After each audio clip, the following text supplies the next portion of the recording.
Bonjour les amis, nous nous retrouvons aujourd'hui pour le test de Yoshi Woolly World. Alors pourquoi j'ai choisi ce jeu? Parce qu'il est dans le monde de Mario, un monde que j'aime beaucoup, ainsi que pas mal de mes amis. Je leur fais un petit clin d'œil au passage. Donc aujourd'hui on va faire le monde 1, donc c'est au tout début du jeu, et le niveau 5. Voilà, Méli-Mélo de Maille en l'air. Donc ce jeu est magnifique, hein, vous verrez les graphismes superbes. Donc tout est en laine, d'où le nom d'ailleurs Woolly World, donc c'est le monde de la laine. Voilà, donc Yoshi fait comme d'habitude, il peut voler un petit peu quelques secondes, hein, ça c'est, on l'a déjà vu dans les précédents jeux de Mario. D'ailleurs je vous ai présenté en tout début de test, juste avant, en préliminaire, vous avez vu les différents jeux Yoshi. Bon, celui-ci c'est le dernier, donc le plus abouti, et il est sur Wii U. Donc on peut y jouer sur Wii U, donc qui est une console des années 2010 de Nintendo, voilà, qui est un petit peu ancienne maintenant, mais qui propose encore des graphismes en haute définition très jolis. Je sais pas si ce jeu est sorti sur Wii. Du coup, oui, non. Oui, non. Non, il n'est pas sorti sur Wii. Mais il est peut-être sorti sur Switch, hein, n'est-ce pas? Voilà, mais bon, les graphismes sur Switch ne seront pas améliorés, hein. Donc là, je vous propose le test sur Wii U.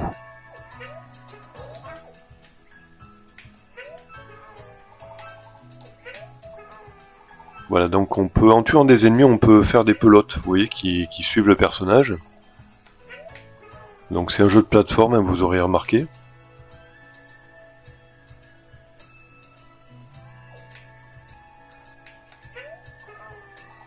Voilà, donc c'est non. Là, je peux pas y aller. Hein. En fait, il faut se balader et essayer de trouver... Il y a plein de passages secrets tout au long du niveau. Regardez les couleurs, là, c'est superbe. Hein. Moi, je me régale à chaque fois que j'y joue. On retombe un petit peu en enfance. Hein. Voilà, il n'y a pas de guerre. Voilà, tout va bien. C'est un monde coloré, fun, tout le monde s'aime.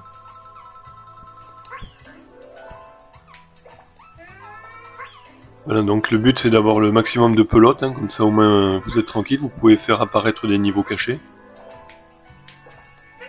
Donc là ça fait apparaître des plateformes qui permettent d'aller plus loin dans l'aventure. Et tout au long du jeu, après il y a plusieurs personnages. Donc le but là c'est de trouver les pelotes de laine, idéalement toutes, dans le niveau, et vous pouvez avoir des personnages cachés ensuite, hein, une fois que vous les retrouvez toutes.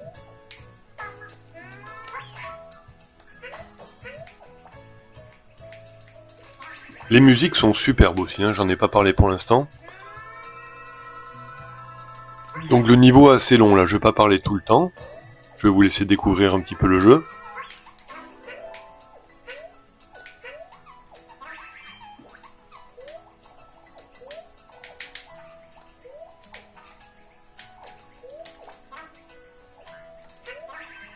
Il faut bien viser aussi. Hein.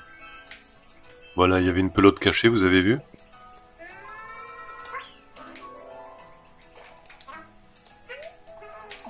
Il y a toujours les plantes piranha, hein, vous connaissez bien les plantes piranha de Mario.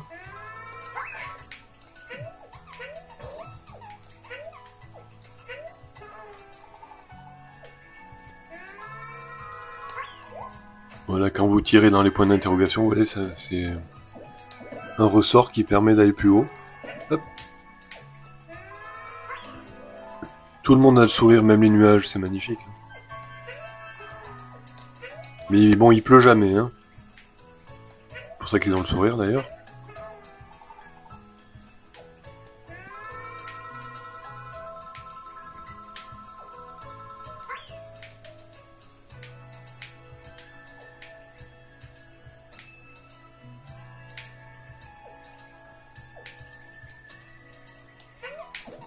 Il faut passer par là-haut. Hein.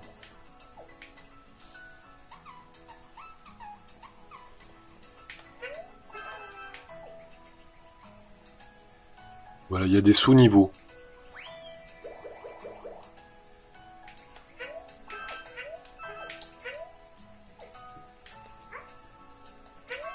Bon, après, il faut pas trop se poser des questions. Vous voyez des poissons qui volent dans le ciel, hein, c'est normal. Tout va bien.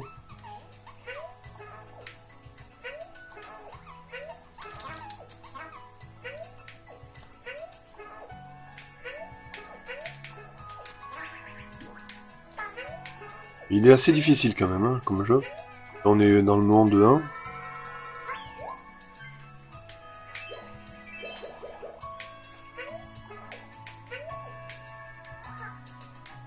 1. J'essaie de me baisser. Bon, pour faire comme dans Mario, il n'y a pas de passage secret là dans les tuyaux.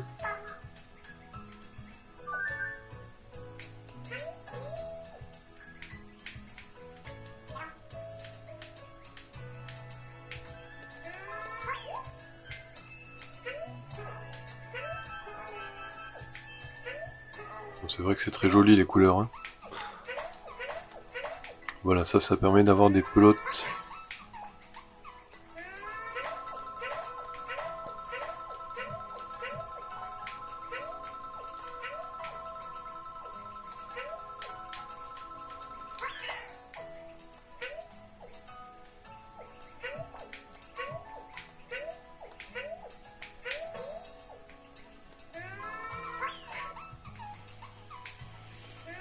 Voilà, la plante est tombée. Je tire dans les plateformes, dans les ailes du moulin tout simplement, et ça fait apparaître des plateformes.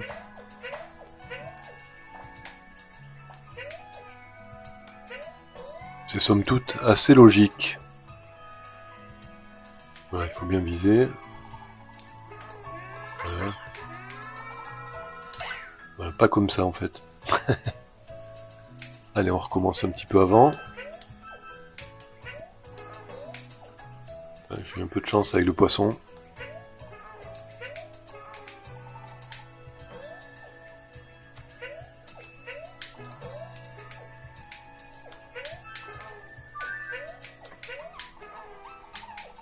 Bon, on trouve le jeu à environ 10-15 euros. Voilà. D'occasion.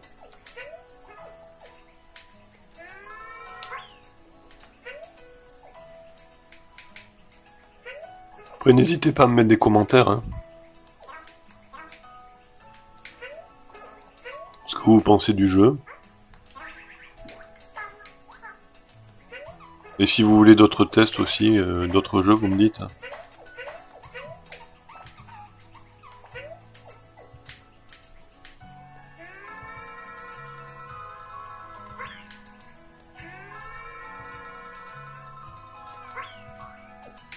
Après, c'est vrai que sur la Wii U, il n'y a pas beaucoup de jeux. Contrairement à la Switch. Mais elle est rétro-compatible avec la Nintendo Wii. Donc ça fait quand même une belle ludothèque.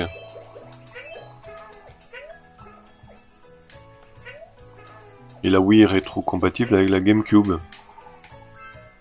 Mais il n'y avait pas trop de jeux non plus sur GameCube. GameCube, pardon. Donc c'est parmi les deux plus gros échecs de Nintendo, c'est la Wii U et la GameCube. Sans parler du Virtual Boy, je sais pas si vous connaissez. Allez regarder sur internet, vous verrez. Virtual Boy, c'était comme une Game Boy en casque de réalité virtuelle. Donc ça c'était un gros échec, je crois que c'est le pire échec de Nintendo.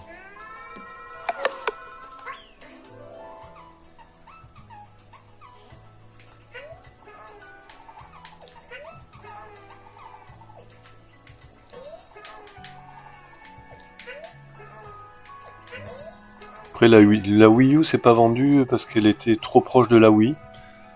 Déjà le nom. Et comme il y avait un écran qui servait... C'était une tablette en fait. On pouvait y jouer mais à condition d'avoir le jeu dans la Wii. Dans la Wii U. Donc il y avait une base de console comme la Wii. Plus une tablette. Mais beaucoup de gens ont cru que la tablette c'était une option de la Wii de base.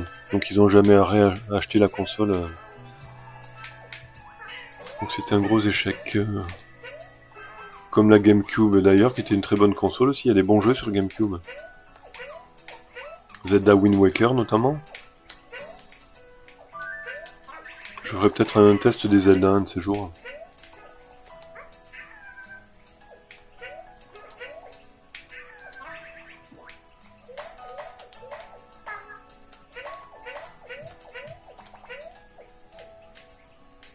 Bon, n'hésitez pas à vous abonner à la chaîne, hein. C'est une chaîne purement passion. Hein. Donc je teste des jeux que j'aime.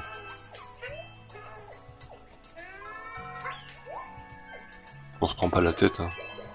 Je vous montre une petite partie, comme ça vous voyez le jeu, et ça peut vous donner envie de l'acheter. Et à la fin, je fais les notes finales. Vous voyez, les niveaux sont assez longs quand même. Hein. Enfin, c'est relativement long. Hein.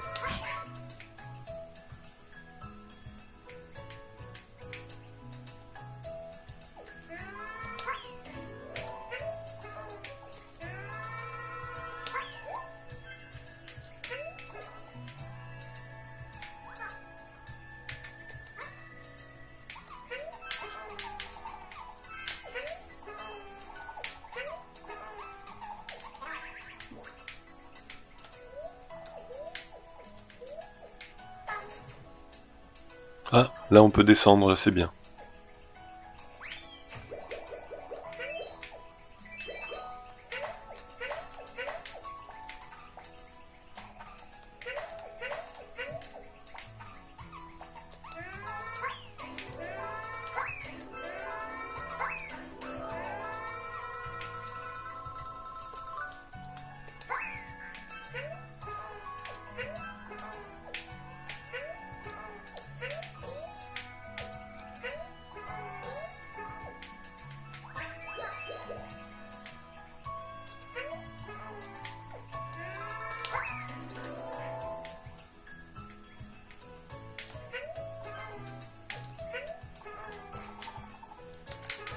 Ah, aïe aïe aïe.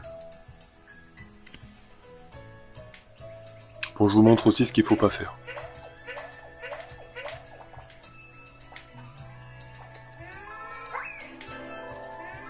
Ce qui est bien, c'est les checkpoints, là on peut revenir juste un petit peu avant, donc c'est très bien. Ça évite de refaire tout le niveau.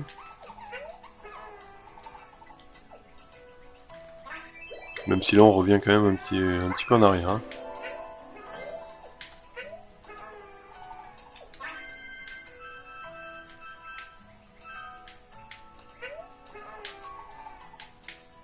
Voilà, donc c'est un jeu classique plateforme Nintendo, sans prise de tête.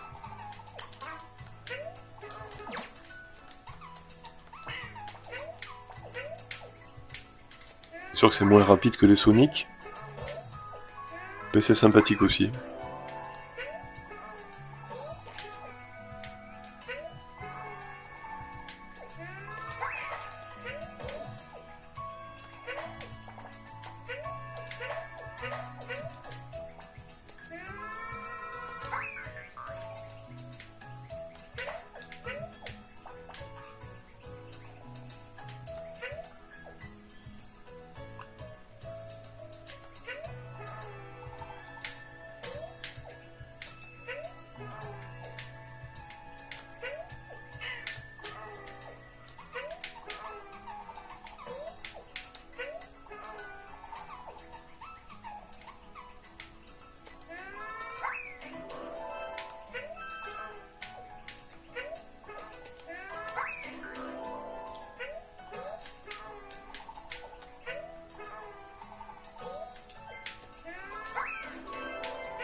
Et là, on arrive à la fin du niveau.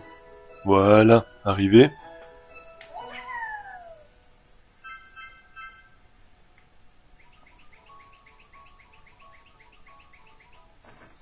Voilà, il y a toujours à chaque fin de niveau, vous avez le récapitulatif de tout ce qu'on a eu. Donc les pelotes, j'en ai eu que 3 en fait, donc c'est pas génial. Hein. Après le but c'est vraiment d'explorer à fond le niveau pour avoir le maximum. Voilà, donc on va passer dans quelques instants à la notation de ce jeu. Voilà, donc j'arrête là, et on passe à la notation. Voilà, je vous laisse, à tout de suite. Alors voici les notes que je vous propose. Bon, graphisme et son, vous l'aurez compris, 18 sur 20. Bon, un jeu magnifique, voilà, le monde de Len est féerique et a beaucoup de couleurs. Bon, on prend beaucoup de plaisir à y jouer. Et les musiques d'ambiance sont vraiment très très bien aussi, très bien orchestrées. Donc c'est du tout bon. L'intérêt 16, bon c'est classique, hein, je veux pas mettre 18 non plus. 16 ça me semble être une note correcte. Voilà, c'est intéressant, mais c'est du Nintendo classique. En rapport qualité-prix, je mettrais 15, bon parce que c'est un jeu qu'on trouve d'occasion sur Wii U, pas très cher, entre 10 et 15 euros comme je le disais précédemment. Donc c'est un jeu qui vaut le coup, on peut l'acheter sans souci. Donc au total, ça fait une moyenne qui est plutôt très bonne, hein, une moyenne de 16 sur 20. Voilà, peu de surprises, mais on prend beaucoup de plaisir à jouer à ce jeu classique de Nintendo dans un monde très coloré. Voilà, je vous le conseille. Par contre, je vous invite à vous abonner à la chaîne, mettre un petit pouce vers le haut, et surtout, mettez des commentaires, n'hésitez pas. Si vous voulez que je teste d'autres jeux, n'hésitez pas non plus. Voilà, je fais un bisou à tous mes amis, gros bisous à tous.